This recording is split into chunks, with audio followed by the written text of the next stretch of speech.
Salut! J'ai le goût de susciter ta réflexion. J'ai le goût, avec ouverture d'esprit, de te questionner sur ta relation avec les réseaux sociaux.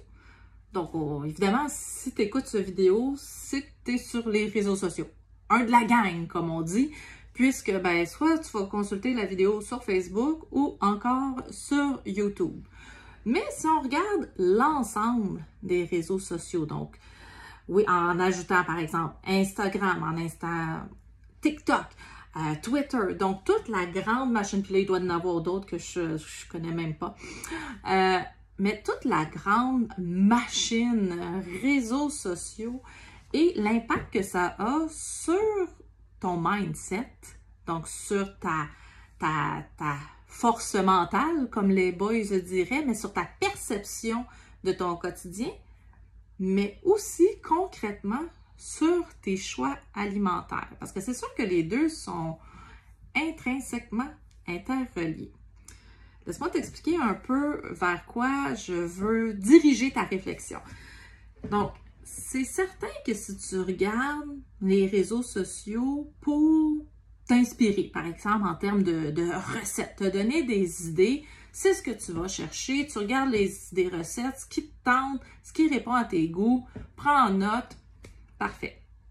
Mais, la fameuse comparaison, même si on le sait, on a beau se le dire, l'écrire, je sais qu'il ne faut pas que je me compare, mais... Puis on dirait que le « mais », il est toujours en majuscule. On dirait que c'est plus fort que nous, comme êtres humains.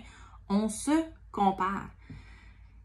Et le problème, c'est que ça va influencer justement ta vision de ton parcours potentiellement. Puis je dis potentiellement parce que ça dépend vraiment de ce que tu suis sur les réseaux sociaux et ta fragilité d'une certaine façon.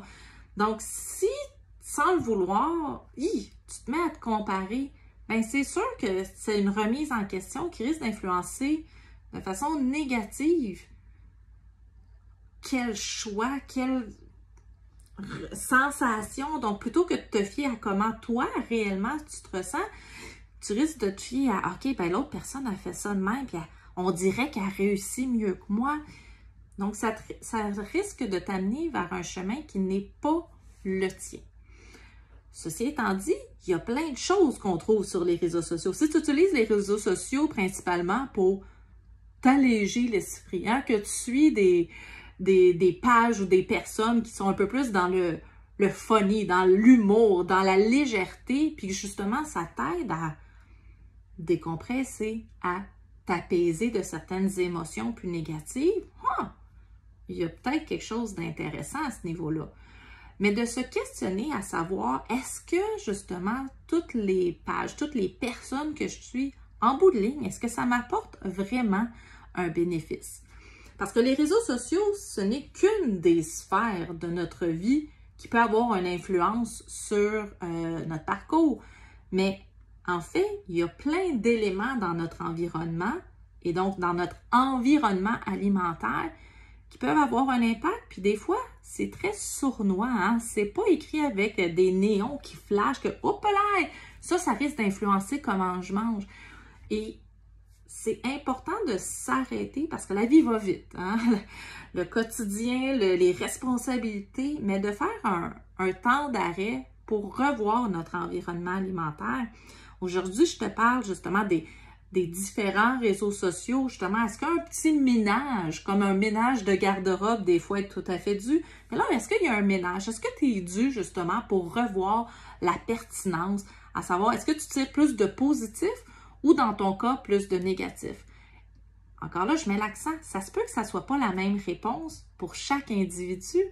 Alors, c'est important que tu te poses la question, pour toi, qu'est-ce qui en ressort? Est-ce que ça t'aide, oui ou non? Donc, les réseaux sociaux. Mais il y a tout plein d'autres choses au niveau de l'environnement alimentaire qui t'influence, puis probablement que des fois, tu t'en rends même pas compte.